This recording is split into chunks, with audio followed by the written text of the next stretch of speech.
This is final video in the series. Thank you for staying tuned. We started with history of simulation theory video, then we progressed to things like quantum physics, cosmology, biology, philosophy, computer science, all of them pointing one way or another that we live in simulation. But what next? That's a question we would naturally want to ask. And that's where my book comes in. Without spoilers, I will describe some ideas that this book brings in. And the story really is about a Rabbi, a typical millennial young guy who grows up in Seattle and progresses through stages in life all the way until he starts family. Then at one point in his life he realizes that he is alone in this world, and the world is really a simulation. And the kind of simulation is described in part 2 of the book and part 3. But the book is not really a sci-fi. This book, besides the interesting story, tries to answer eternal questions, and one of them is logic versus divine. Now look at the left side here. We all know that Newton's famous discovery of gravity was done using logic, pretty much like any other discovery. So apple dropped, therefore some force made it to drop. Where force comes from the center of the earth. What is the center of the earth to create this force? Center of mass. So mass creates gravity, and this is a logical expression that helped Newton to discover that. Now I would say most of discoveries are done the same way, the same pattern. So our brain is wired to do this kind of logical, and it's not just science. This same pattern applies to other areas like business or detective stories, when detectives try to uncover a crime and things like that.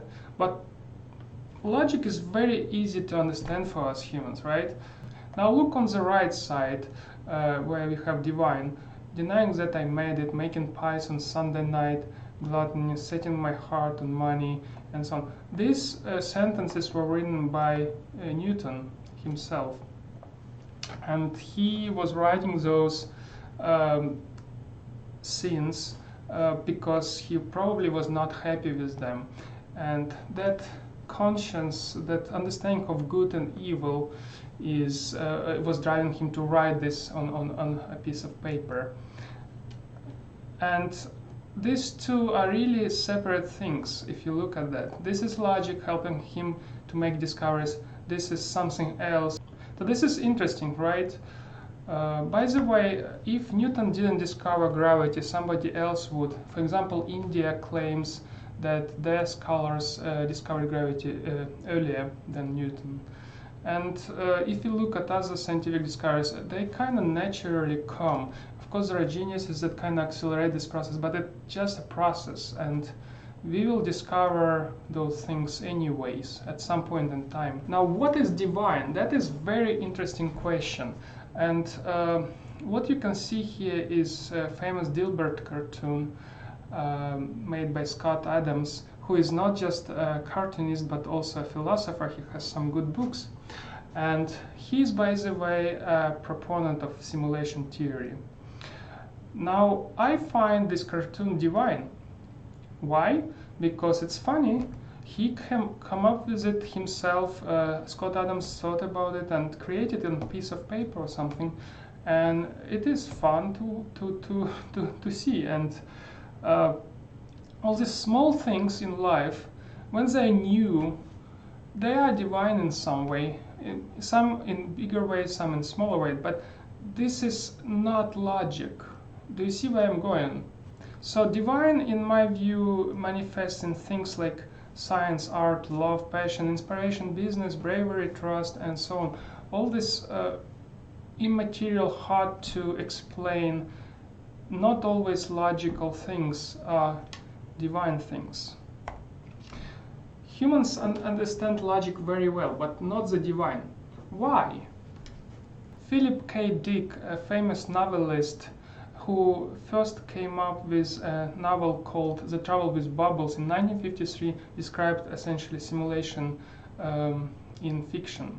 He was shy to admit that his writing was very much Gnostic in nature.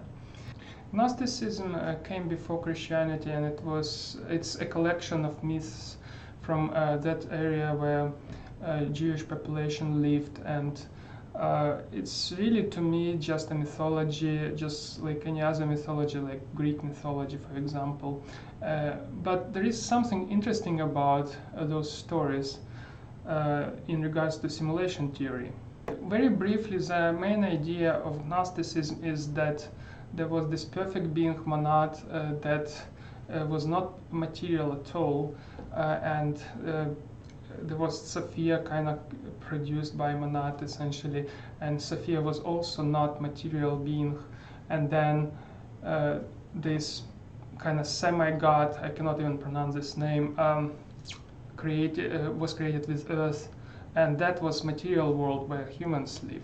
So that is kind of main idea, and humans inherited through this long inheritance tree a spark of divine from original being, perfect being. And that is kind of main idea in Gnosticism. And then human role is to acquire divine knowledge. It is very interesting that this is old myth, but it very much plays well with simulation theory inheritance tree that we can see here. So we have, some perfect being, panentheism, describe this being that encompasses everything, and this being created the original world. Then in this world the simulation started to happen, and each simulation produced more simulation. On each level you have semi-gods, so it sounds very similar. In my book I don't describe anything Gnostic or even anything with philosophical terms, but the story progresses and asks all these questions in a plot, and it will be very interesting for you to find out some answers to that. Now, where we should move next from realization of a simulated world? There are many ideas, like maybe we should try to hack the matrix and break free. Maybe we should go with transhumanism ways and improve ourselves. Maybe even copy our conscience into our own computers where everything is perfect and wonderful for us and we can live forever.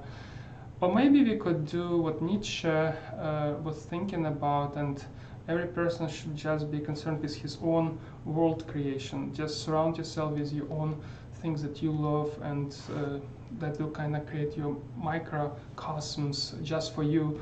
I would like to finish this video by contradicting Nietzsche, who said that God is dead. I would say God is not dead. God is just far away in the simulation tree. Thank you.